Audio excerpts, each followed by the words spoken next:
और इस बीच एक और बड़ा अपडेट है। आपको बता दें कि आज ज्ञानवापी मामले में समाअत होगी, इलाहाबाद हाईकोर्ट में समाअत की जाएगी।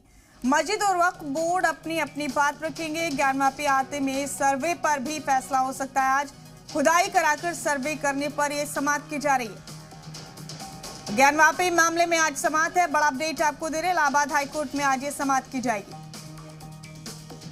मस्जिद और वक्फ बोर्ड फरीक दोनों अपनी बात रखेंगे। आज इस वक्त का बड़ा अपडेट है जो आपको दे रहे हैं। ज्ञानवापी आते में सर्वे पर आज फैसला हो सकता है कोई, और आपको ये भी बता दें कि खुदाई कराकर सर्वे करने पर समाअत की जा रही है।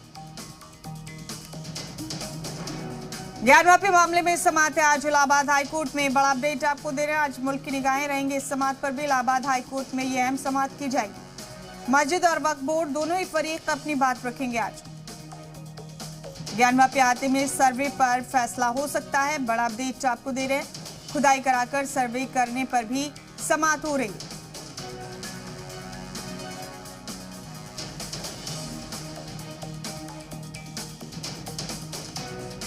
इलाहाबाद हाईकोर्ट में समाअत की जाएगी। आपको बड़ा अपडेट दे रहे हैं। आपको बता दें कि मस्जिद और वक्फ बोर्ड दोनों ही अपनी बात रखेंगे।